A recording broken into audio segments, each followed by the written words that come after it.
ओम आप्यायन्तु ममांगानि वाक्प्राणश्चक्षुश्रोत्रमथो बलमिन्द्रियाणि च सर्वाणि सर्वं ब्रह्म उपनिषदं माहं ब्रह्म निराकुर्याम् मा ब्रह्म निराकरोत् अनिराकरणमस्तु अनिराकरणं मे अस्तु तदात्मनि निरते उपनिषत्सु धर्मा ते मयि सन्तु ओम शांति शांति शांति।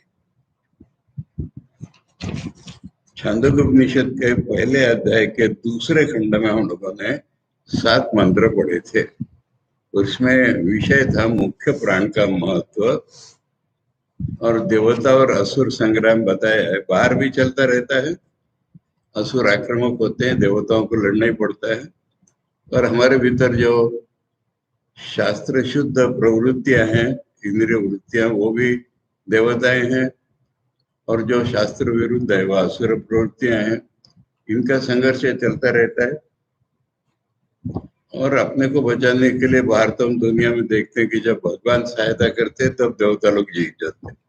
केनोपनिषद में भी वही कथा है और सब जगह पांडवों की भी वही कथा है।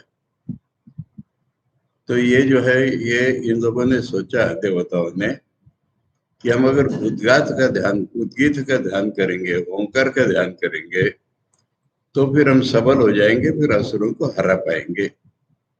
इससे हमें ये पाठ मिला कि असुरों जैसे बन करके असुरों को नहीं जीत पाएंगे।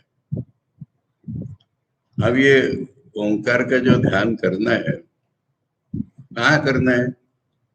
नाक में जो हमारे प्राण है, नाक में प्राण कौन सा है? घ्राण। उसको अगर हमने ओंकार का ध्यान करने को बोला तो कुछ अपने लिए करता है, कुछ पूरे शरीर के लिए करता है। इसलिए वो पाप से युद्ध हो गया। असुर ने उसको, मैंने बुरी वृत्तियां उसमें आई गई। सेल्फिशनेस में बुरी वृत्तियां अनुचित है, आएंगी ही। सारे पापों का मूल कारण ही स्वार्थ है, थोड़ा भी हो, ज्यादा भी हो। तो इसलिए वो अच्छा भी सुनता है, बुरा भी सुनता है। इसी तरह से बारी बारी से सभी इंद्रियों ने कोशिश की और मुख्य प्राण जब उद्गाता बना तब असुर लोग कुछ नहीं कर पाए। और उन्होंने जो मारा वो मिट्टी का ढेला पत्थर पे लगे ऐसा हो गया। क्योंकि हम इसमें 2 बातें हम लोगों ने देखी थी। मुख्य प्राण का हमारा मैं के साथ संबंध है और मैं का सीधा हिरण्यगर्भ के साथ संबंध है। तो भगवान का ही जोर हमारे में आ गया ऐसे समझो। या फिर मुख्य प्राण सबसे निस्वार्थ है, वो अपने लिए कुछ नहीं कर रहा है। उसके मुख्य प्राण का क्या फंक्शन है? श्वास लेना नहीं, खाना, भूख प्यास, ये मुख्य प्राण का फंक्शन है। तो इसलिए क्षुधा पिपासा मुख्य प्राण का फंक्शन। तो वो खाता है तो क्या अपने लिए थोड़ी खाता है, पीता है तो अपने लिए नहीं पीता है, इससे सारा शरीर पुष्ट होता है। श्वास भी लेता है तो अपने लिए नहीं लेता, सारे के लिए, सारे शरीर जिंदा रहता है। इसलिए जो टोटली अनसेल्फिश है या समष्टि के लिए जो काम करता है, समाज के लिए जो काम करता है, वही आदमी, स्वामी जी जैसा बोला है ना, क्या, those only live who live for others, the rest are more dead than alive. दूसरों के लिए जीता है वही जीता है, नहीं तो जीते हुए मरे के समान। तो ये हमने देखा कि जब वो प्राण में उन्होंने ओंकार को रखा और ध्यान किया तो फिर जो है असुर लोग कुछ नहीं कर पाए। यहाँ तक हम लोगों ने 7वां मंत्र देखा था।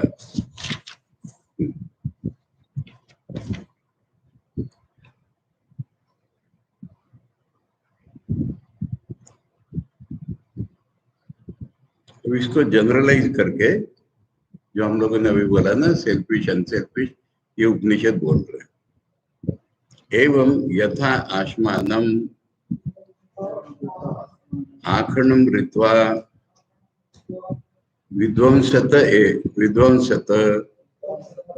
विध्वंसते एक्चुअली वो एवं ही एव सविध्वंसते य एवं विधि पापम कामयते यश्च एनम अभिदासति स एषो अश्माकणा।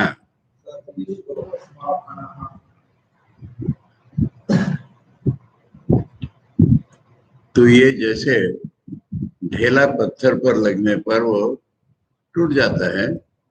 पत्थर का विशेषत्व तो बताए तो जो ग्रेनाइट पत्थर है, जो छेनिया थोड़ा भी नहीं चलता और कदाली भी नहीं चलती, वैसा पत्थर है ये।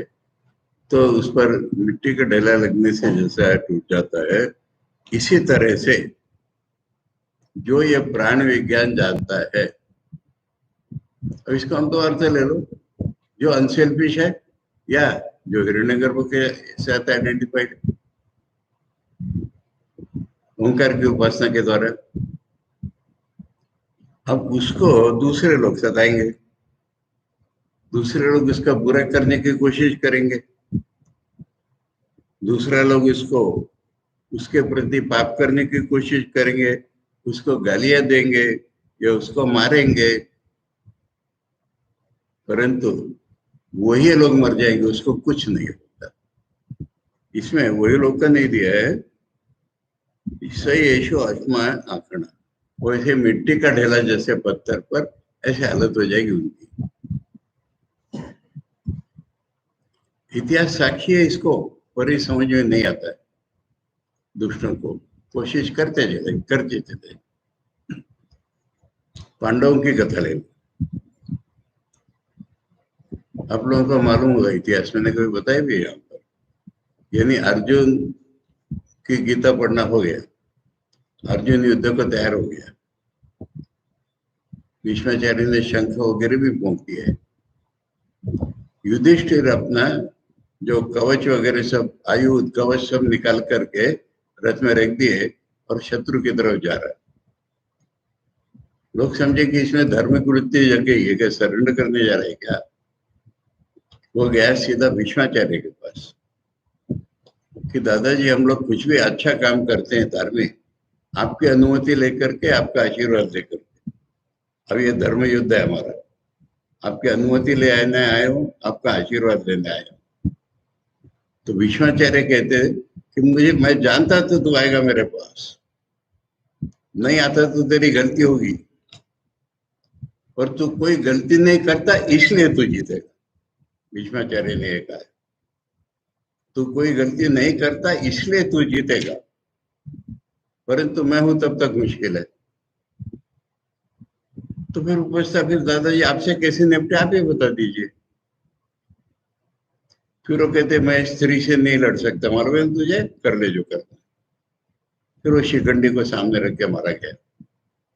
वहां से हो गया द्रोणाचार्य के पास, आचार्य हम जब अच्छा काम करते तो आपकी अनुमति से, आपके आशीर्वाद से करते हैं, हमारा धर्म युद्ध है, बोलिए आप हमको अनुमति दीजिए, आशीर्वाद दीजिए। द्रोणाचार्य भी जानते हैं कि धर्म का पक्ष इनके है, तो द्रोणाचार्य वही जवाब देते, मुझे मालूम था तू मेरे पास आएगा, नहीं आता तो गलती होती तेरी, और तू गलती करेगा नहीं कभी, इसलिए जीतेगा, परंतु मेरे रहते में मुश्किल है। तो उनका गुरुजी बता दीजिए आप ही, आपसे कैसे निपटे। तो उनका मेरे बेटे पर आसक्ति है ना, बस अब तू कर ले जो करना। फिर वो भगवान श्री कृष्ण ने एक अश्वत्थामा नाम का हाथी भीम को मारने को बोला, अश्वत्थामा मर गया, अश्वत्थामा मर गया। फिर युधिष्ठिर से पूछा, बोला हाँ अश्वत्थामा मर गया, पर शायद हाथी। तब तक कृष्ण ने बाजे बाजे बजवा दिया, उनको सुनाई नहीं पड़ा, उन्हें शस्त्र छोड़ दिया तो उनको मार दिया गया। ऐसे ही वो कृपाचार्य और उसके मामा जी उधर थे शल्य, उनके पास भी गया, और भीष्म और द्रोण ने दोनों ने ये बात कही थी कि तू गलती नहीं करता इसलिए तू जीतेगा। ये बात है यहाँ पर। और कितने हजार दाव में शकुनी ने लगाए, भगवान ने अपने लगाए। कर्ण को उसका ओरिजिन रिवील कर दिया, फिर प्रॉमिस लिया, मैं और किसी को नहीं मारूंगा, अर्जुन को ही मारूंगा खाली। तो ये सारा हाल वहां कर दिया। तो इतिहास साक्षी है इसका, समझ नहीं पाते लोग। उपनिषदों में ये बात बताई जा रही है कि ये जो जानता है, यानी जो, हम दोनों अर्थ कर ले इसको, कि जो अनसेल्फिश अपने लिए नहीं कर रहा है, धर्म के लिए कर रहा है, या जिसका हिरण्यगर्भ के साथ संधान हो गया है, वो यानी चेतन प्रधान जो है, वो किधर से भी देखे इसको, मैं हूं हमारी जो वृत्ति है, ये अगर हिरण्यगर्भ से जुड़ जाए तो फिर हम गलती नहीं करते।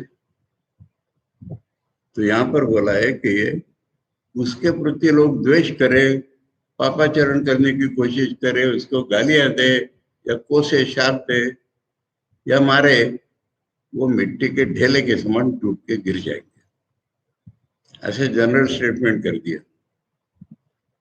आचार्य कह रहे यथा अश्मान नीति एष एव दृष्टांत, ये अश्मान म्हणजे मिट्टी का ढेला के दृष्टांत है। एवं है एव स विध्वंसते विनश्यति, इस प्रकार वो विनाश हो जाता है। कौन कौन सो इतिहास, यह एवं विधि यथोक्त प्राण विधि, ऊपर जो प्राण बताया हिरण्यगर्भ, उसको जो जानता है, पापम तद अनर्हम कर्तुम कामयते, अनर्ह माने वो पाप करने लायक आदमी नहीं है, पर उसके प्रति पाप करते हैं, कामयते इच्छा करते हैं, इच्छति, यश्च अपि एनम अभिदासति हिनस्ति, अभिदासति माने गालियां देना, कोसना, छाप देना, बददुआ देना और मारना एक खेल। प्राणविदम, जो प्राण को जानने वाला है, उसके प्रति, इसको लाइफ में देखो समझ में आता है, नहीं तो क्या प्राणविद प्राणविद समझ नहीं आता। प्राण नाम ही हिरण्यगर्भ का है, लाइफ फोर्स पूरी दुनिया का। प्रत्याक्रोश प्रत्याकोश तड़नादि प्रयुक्ते, मैंने उसके ऊपर चिल्ला रहे, मार रहे, इसमें लगे हुए हैं। सोपी एवं एवं विध्वंसति इत्यर्थ, तो चिल्लाने वाले, मारने वाले खत्म हो जाएंगे। यस्मात् स एष प्राणवेद प्राणभूतत्वात्, जो प्राणविद है वो प्राण ही हो गया है। जिसने मैं का सोर्स जान लिया है ओम के द्वारा हिरण्यगर्भ, तो हिरण्यगर्भ के साथ आइडेंटिफाई हो गया है। इसलिए अश्माखण एवं अश्माखण आकर्षणीय इत्यर्थ, वो आखंड तो कुछ होने वाला नहीं है, इसको मिट्टी का ढेला टूट जाएगा। अब इसमें एक डाउट आ रहा है पूछने वाले को, वेरी वेरी डाउट, कि नाक के भीतर भी तो हवा चलती है और प्राण भी तो नाक के भीतर चलता है, तो वो पाप से विद्या कैसे हो गया, ये क्यों निकला। ननु नासिक क्योंकि प्राणो वायु आत्मा, यथा मुख्य, जैसे मुख्य प्राण वायु रूप है, ऐसे नाक में रहने वाला प्राण भी वायु रूप है। तत्र नासिक प्राण पापना विद्या प्राण एवं सन न मुख्य कथम, वो भी प्राण है पर वो पाप विद्या हो गया, ये मुख्य प्राण नहीं हुआ, ये कैसे। नहीं दोष, आचार्य कर गलती नहीं है। अरे दिखने को तुमको नासिका में दिख रहा है, नासिक कैस्तु स्थान कर्ण वैगुण्या, नासिका एक स्थान है, उसमें इंद्रिय कौन सी है, घ्राण इंद्रिय, उसका वैगुण्य है ये स्थान में रहने वाले इंद्रिय का वैगुण्य है, जो अपने लिए कुछ करता है। वायुआत्मा अभी माने दिख रही हवा, पर वो तो इंद्रिय है ना, ऐसा थोड़ा सा सोचने पर मालूम हो जाता है, तो इंद्रिय है ना। मुख्य स्तुत असंभव, मुख्य जो है वो इंद्रिय नहीं है, स्थान देवता बलि अस्वाद, उसका स्थान नाक भी हो, मुंह भी हो, उसकी देवता कौन है, हिरण्यगर्भ, वो बलवान है। न विद्या इति उत्तम, वो नहीं पाप से विद्या होगा। स्थान का फंक्शन देखो, वहां स्थान इंद्रिय है, स्थान करण, यहाँ स्थान देवता है। यथा वहां शायद एक उदाहरण दे रहे हैं समझने के लिए इसको, कि एक ही जगह रहने वाले कैसे। यह शिक्षावत पुरुषाश्रया कार्य विशेषम कुर्वन्ति न अन्य हस्तगतात् तद्वत् दोषवत् ग्रहण सचिवत्वाद विद्या प्राण देवता न मुख्य। अब कारपेंट्री के कोई औजार है,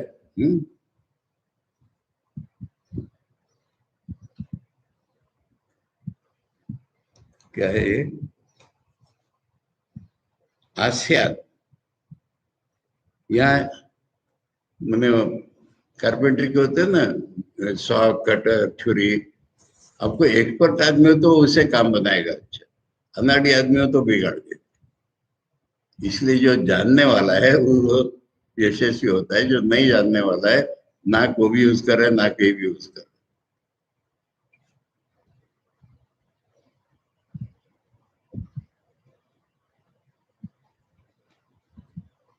तो घ्राण का सचिव है, नाक में रहने वाला प्राण घ्राण का ही सेक्रेटरी है, वो पाप से विद्ध हो जाएगा, ये नहीं होगा मुख्य।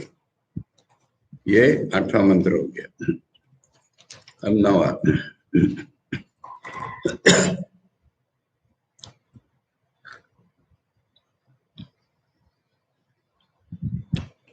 नैव एतेन सुरभि न दुर्गंधि विजानाति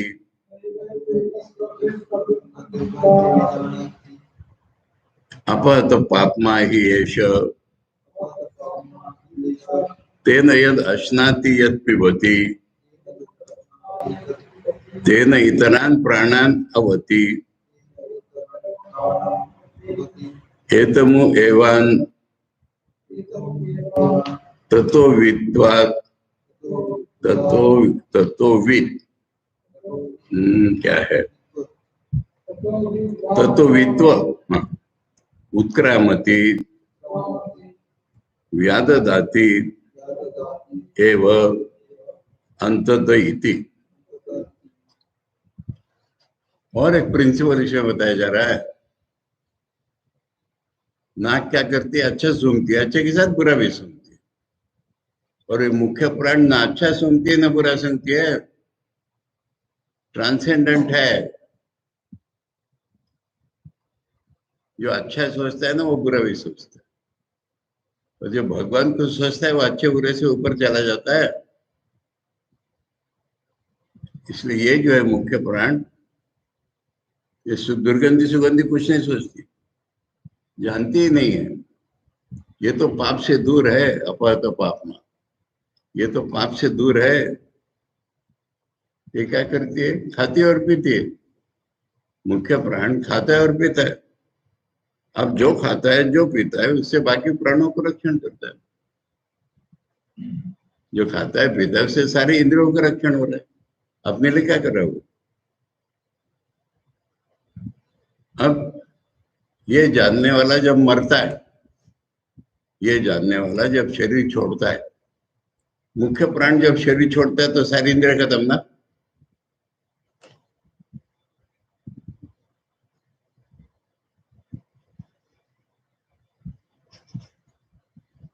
अब रह क्या जाता है? अंत में भूख रह जाती है। उपनिषद करे इसलिए आदमी मुंह फाड़ता है मरने के ऊपर, भूख है, और वो खा नहीं सकता, बाकी इंद्रिया खत्म हो गई। मुख्य प्राण तो दूसरे शरीर में चले जाएंगे और बाकी इंद्रिया तो वहीं खत्म हो जाएंगी, ये नहीं जाएंगी। ये उसका हाल होता है। नहीं वह तेना सुरभि दुर्गंधि व विजानाति घ्राणेन एवं, ये नाक जैसा सुगंधि दुर्गंधि जानता है ऐसा मुख्य प्राण नहीं जानता। तद उभयम विजानाति लोका, दुनिया में हम देखते हैं कि नाक ही दोनों जानते। अतश्च पापम कार्य अदर्शनात्, आपका कोई कार्य नहीं करे हमको उसमें। अपहत पापमा अपहतो विनाशितो पुनीता पापमा, इसने नष्ट कर दिया है या छोड़ दिया है पाप को। यस्मात, इसलिए स्वयं अपहत पापमा ये जो विशुद्ध करता, इसलिए ये शुद्ध है। यस्माच आत्मभरया, उसको समझा रहे, मैंने जो बताया ना, यस्माच आत्मभरया कल्याणादि आसंग आसंगवत्वात् ग्राणादयो न तथा आत्मभरे मुख्य। आत्मभरया, अपना पेट भरने वाले, कल्याणादि आसंगा, अपनी ही भलाई में जो आ सकते हैं वो, ग्रहण इत्यादि वो संसारी है। मुख्य प्राण ऐसा नहीं है। मुख्य प्राण कैसा है? सर्वार्थ, सभी के लिए है वो। कथम इति उच्यते, तेन मुख्येन यद अश्नाति यद पिबति, मुख्य प्राण जो खाता है पीता है, लोका इस दुनिया में, तेन आशितेन पीतेन च इतरान घ्राणादीन अवति पाले, तो नाक इत्यादि सबके रक्षण करता है। तेन ही तेषाम स्थितिर्भवति इति अर्थः, यानी उसके कारण हमारी इंद्रिया भी स्थित है। आता सर्वंभरी प्राणो अतो विशुद्ध, वो आत्मंभरी है, अपना पोषण करने वाला है, सर्वंभरी है, सबका पोषण करने वाला, इसलिए प्योर है। अनसेल्फिश मैन को रिलेटिवली प्योर ही कहेंगे। कथम पुनर्मुख्य अशित पीताभ्याम स्थिति रेशम गम्यते, कैसे पहचानते कि ये खाता पीता है, उसी से दूसरों की रक्षा होती है।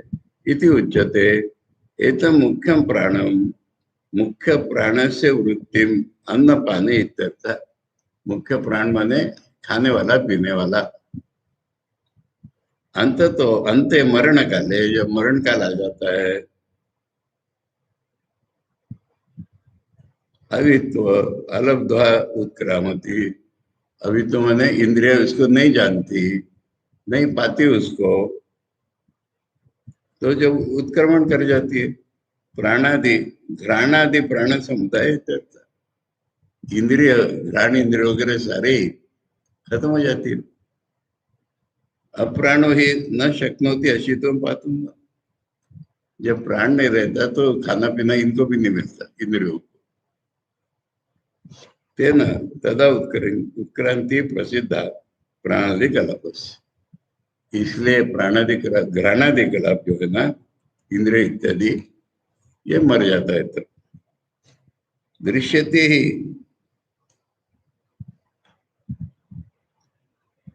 उत्क्रांत प्राण से आशीषा, ये भी देखा गया है कि मरने वाला जो प्राण है उसको भूख लगी रहती है। हाँ, तो व्याध जाती है वो हास्य विदारणम करोति तथा, इसलिए वो मुंह फाड़ लेता है, आ करता है।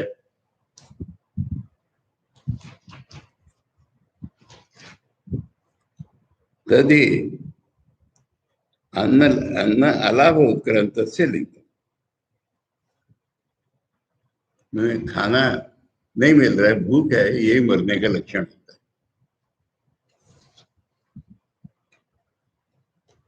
10, अब ये थोड़ी सी कमेंट्री पहले एडवांस में कर लूं। 10, 11, 12 में 13, ये देखो मेरी स्टाइल, मेरी स्टाइल क्या कहूँ, मेरे गुरुजी ने सिखाई उपनिषदों की स्टाइल। अभी तक सारी theory theory theory, physical example, सब एक्चुअल एग्जाम्पल ले रहे, जो रियलाइज किया है उनका, तभी अपनी सिद्ध होती है बात। अरे से 4 लोग हमारे सामने खड़े कर रहे,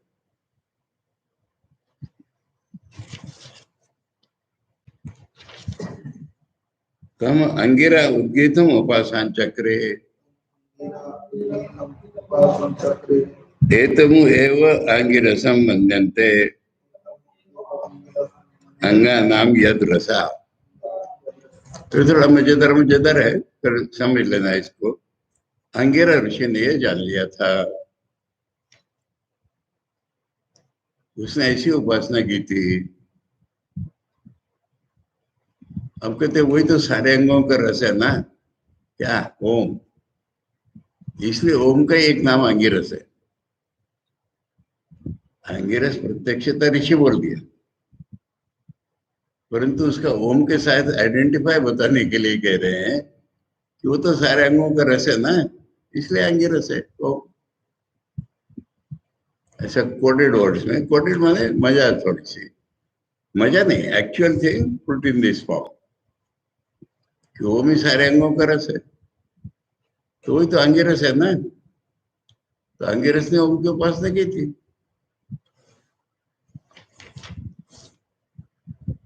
भाष्य। तम अंगिरा स्तम मुख्यम प्राणम अंगिरा इति एवं गुणम उद्गीतम उपासन चक्रे उपासनम कृतवान। ये मुख्य प्राण की उपासना अंगिरस ने इस प्रकार की थी। अब चौथे का नाम ले रहे हो, इकट्ठी कमेंट्री कुछ बता रहे। बको दालवे इति वक्ष्यमाणे न संबद्धते। चौथा इसमें बको दालवे 13वें मंत्र में। तो बोले वहां तक एक ही कनेक्शन है, आचार्य बता। ये सारे उसके उदाहरण ही है। तथा बृहस्पति, दूसरा उदाहरण बृहस्पति है। तीसरा आयास्य, ये ऋषि का नाम इति। इति च उपासन चक्रे बक इति एवं संबंधम कृतवंता केचित। अब इसके कमेंट्री कुछ लोग दूसरे प्रकार से करते हैं। ये जो बोला ना अंगिरस है, तो ये 3 ऋषि नहीं है, ये बक दालवे ही है जिसने जाना था। उसके बारे में कुछ डिटेल बताएंगे बाद में। अब इनके बारे में तो ऐसा बोला ना वो अंग का रस है ऐसे, तो कुछ लोग ऐसा सोचते ये तो खाली नाम है। ये जो दाल में बका है ना, उसी ने जाना था। आचार्य कह रहे कि ऐसे कुछ लोग कमेंट्री करते हैं। एतमु एव अंगिरसम बृहस्पति मायास्यम प्राणम मनंते इति वचनात्। यानी ऐसा है कि यही अंगिरस है, ओमय बृहस्पति है, ओमय आयास्य है। इसलिए फिर ये आदमी लोग नहीं है, ये तो ओम के 3 नाम हो गए। आदमी तो है बकदार, ऐसा अर्थ इस तरह से होता है। भवती एवं यथाश्रुत असंभवे संभवती तो यथाश्रुत। अगर उपनिषद जो बताता है उसका डायरेक्ट अर्थ नहीं पॉसिबल होता है, तो हम इसे ऐसा अर्थ करते हैं, आचार्य कहते। पर डायरेक्ट वाला अर्थ हो रहा है यहाँ पर, वो तो एक एडिशनल बता दिया है, उससे कंफ्यूज मत करो। ओम ही अंग का रस है इसलिए अंगिरस है, ऐसा कंफ्यूज मत करो। अंगिरस ने जाना, ये स्टेटमेंट है ना, तो अंगिरस ने जाना। एक एडिशनल फैक्टर है कि फिर ओम में अंगिरस ओम हो गया ना, फिर प्राण को जिसने जाना प्राण के साथ आइडेंटिफाई हो गया। इसलिए ये अंगिरस कोई ऋषि नहीं है ऐसा अर्थ मत करो। अगर डायरेक्ट अर्थ नहीं संभव है तब हम इनडायरेक्ट अर्थ करते हैं। पर जब डायरेक्टली बोला है अंगिरस ने जाना है और अर्थ संभव है, अंगिरा ऋषि है ये। ऋषि चोदनायाम अपनी श्रुत्यंतरवत तस्मात् शतर्चिन्ह इति आचक्षते एतमेव संतम ऋषिमपि।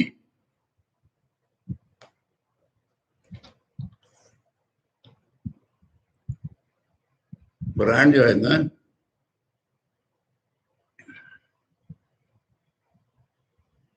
एक ऋषि है कोई, हाँ, दूसरी जगह का भाषा ला रहे वो।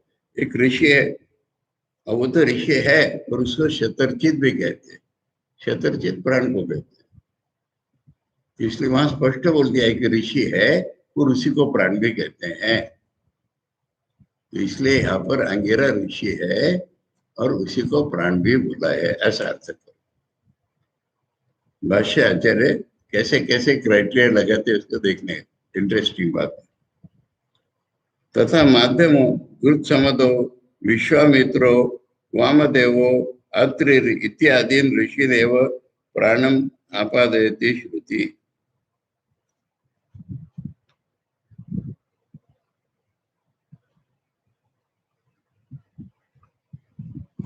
एक ऋषि है माध्यम, एक है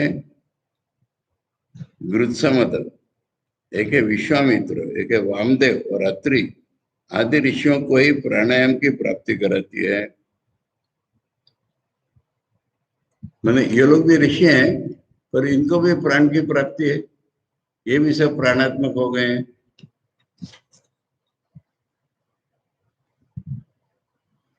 तथा एतानपि ऋषीन् प्राणोपासकान् अंगिरो बृहस्पति आयास प्राणम करोति अभेद विज्ञानाय। इसलिए इन तीन ऋषियों को भी प्राण ही बता रहे, क्योंकि प्राण के साथ अभेद हो जाता है उनका। इसलिए प्राणो ही पिता प्राणो माता इत्यादि वाच, पिता भी प्राण है माता भी प्राण है, तो इसलिए पिता माता नहीं ऐसा नहीं है।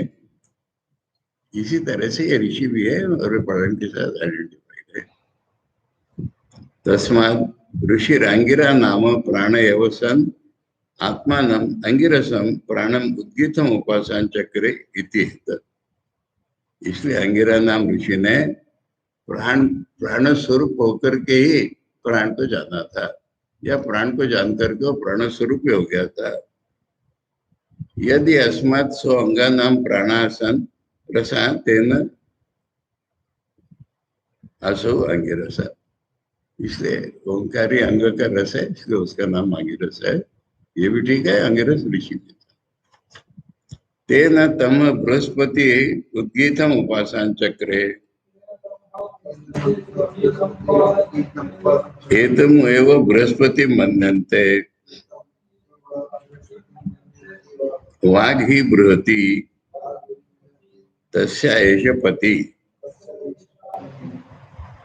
ये जो बृहस्पति था उसने भी ऐसी ओंकार की उपासना की थी, इसलिए उसको बृहस्पति कहते हैं हम। वाग है बड़ी चीज है वाणी, और वाणी का पति है, इसलिए बृहस्पति है। बृहत माने वाणी और वाणी का पति माने बृहस्पति। तो ओंकार है ना वाणी, ओंकार का पति, पर इसलिए वो ऋषि नहीं ऐसा नहीं, बृहस्पति ने भी इसी को जाना था। और ओंकार बृहस्पति ओंकार है क्योंकि वो वाणी का पति है। तेन तम आयास्य उद्गीतम उपासन चक्रे एतम एव आयास्यम मन्यन्ते आस्यादते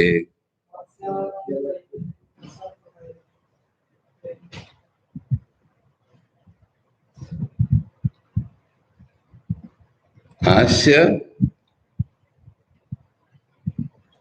आद्यदयते। ठीक है, अभी आयास्य ऋषि है, इसने भी उपासना की थी, इसी को आयास्य मानते हैं हम कि वो मुख से निकलता है। आयास्य, आयास्य माने मुंह से निकलने वाला, मुंह से निकलने वाला ऐसे वो मजा है ना। ऋषि के नाम को ऐसे डिराइव कर रहे हो, परंतु ऋषि तो है वो आयास्य नाम का। यहाँ आचार्य कमेंट्री कर रहे हैं, तथा यदि अस्मात् आस्याद आस्यादयते निर्गच्छति तेन आयास्य ऋषि प्राण एवं सन्निहितः। ये मुंह से निकलता है, इसलिए आयास्य नाम है उसका, वो प्राणी है। तथा अन्योपि उपासक आत्मानम एवं आंगिरसादि गुणम प्राणम उद्गीतम उपासित इति अर्थ। आचार्य किसको जनरल कर दो, तीन उदाहरण दिए ना हमने, ऐसे और भी होंगे। बात समझ में आ रही है? प्रिंसिपल को प्रूव करने के लिए तीन उदाहरण दे दिए, इसका मतलब तीन ही ऐसा मत समझो, और भी होंगे कितने। ये आचार्य कह रहे, इसकी सिमिलैरिटी कोलेट करो, याद आएगा। नारद भक्ति सूत्रों में नारद जी ने भक्ति की जरा विचित्र लगने वाली व्याख्या की। तदर्पिता अखिल प्राण सन तद विस्मरणे कर्म व्याकुलता थी। तदर्पिता अखिल आचारता तद विस्मरणे परम व्याकुलता इति। तब डाउट ऐसा कभी है भी क्या कोई? तब नारायण का अस्ति एवं एवं ऐसे बहुत से हैं, उदाहरण दीजिए। ये था व्रज गोपिका नाम। पहले अगर व्रज गोपिका बोलते तो इसका अर्थ वही अकेला उदाहरण होता, इसलिए पहले बोल दिया अस्ति एवं एवं ऐसे हैं बहुत सारे। एक तो नाम लीजिए, तो नाम लीजिए गोपियों का, वैसा ही चीज। यहाँ 3 नाम ले लिए आचार्य के, इसका मतलब 3 बहुत है। सुंदर है ये चीज। अब चौथा नाम आ रहा है, क्योंकि चौथे वाले को कुछ बाहर से फल मिला है। तेन तम भको दाल्व्यो विधांचकार स नैमिषेयानाम उद्गाता बभूव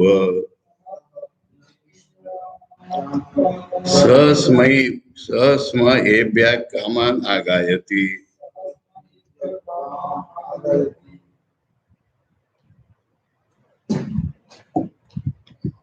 ये नैमिषारण्य कहाँ है?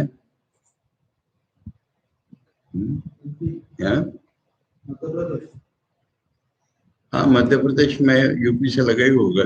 कहाँ, झांसी के आसपास है क्या? इलाहाबाद के आसपास है। यूपी एमपी बॉर्डर पर है कहीं। और ये सारे पुराणों में रहता है इसका नाम, सारे पुराणों।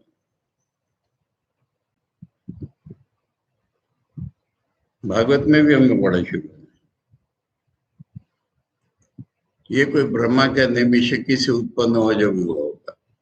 और जब लंबे लंबे कुछ करने होते, 6 महीने चलने वाले, सालों चलने वाले यज्ञ करने होते हैं, तो ये लोग नैमिषारण्य में जमा हो जाते हैं। अब इसका मूल छांदोग्य में भी है कि भक्को दाल पे इसका ज्ञान हो गया था, तो नैमिषारण्य में जो लोग जमा हो गए थे उनका ये उद्गाता बन गया।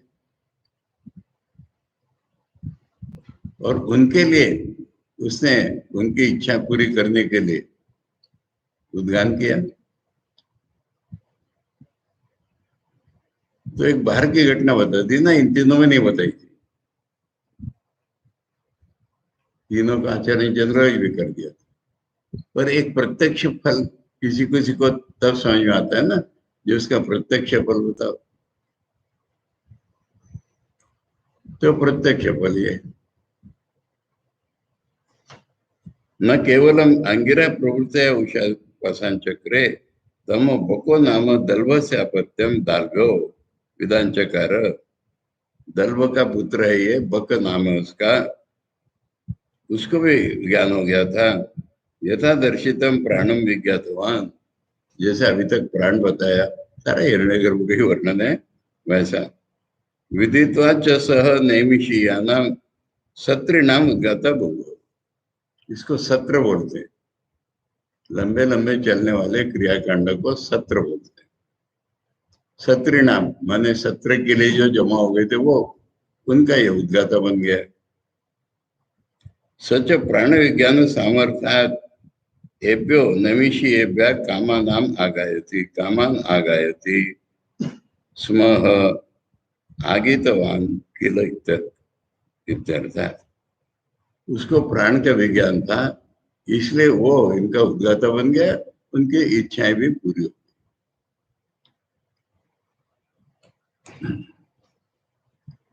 आगाता हवै कामानाम भवति ये एतद् एवं विद्वान अक्षरम उद्गीतम उपास्ते इति अध्यात्मम।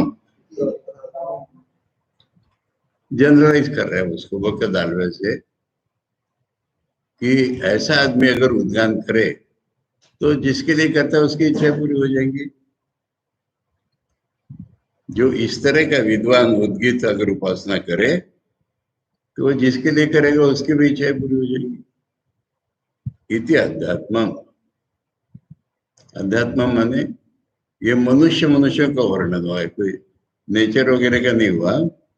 यह हिरण्यगर्भ पर ये पर्सन्स थे ना, अंगिरस ये वो भूख दालव्य, इसलिए ये पूरे को गए अध्यात्म हो गए।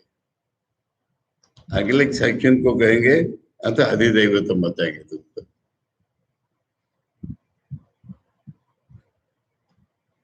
तथा अन्य अपनी उद्गाता, आचार्य कह रहे ऐसा दूसरा भी कोई उद्गाता होगा, आगाता है वही कामनाम भवती, वो भी कामनाएं दिलाने वाला हो जाएगा। ये एवं विद्वान यथोक्त गुणम प्राणम अक्षरम उद्गीतम उपासते तसे एतद् दृष्टम फलम उत्तम। ये बाहर दिखाई देने वाला फल ये बताया। प्राणात्म भावस्तु अदृष्टम, वो जो प्राणी बन गया था ये दिखने वाला फल नहीं हमारा, तो वो फल तो पहले बोल दिया था, ये दिखने वाला फल बताया। कितने क्रिटिकल कमेंट्री लग रही है। देवो भूत्वा देवान अप्येति इति श्रुत्यंतरात् सिद्धमेव इति अभिप्राय। जब कोई देवता बनता है तभी देवता की पूजा कर सकता है, इसलिए वो लोग तो प्राणी बन गए थे प्राण की उपासना करते करते, इसलिए वो अदृष्ट फल हो गया और ये उद्गान करने लगा, ये दृश्य फल हो गया।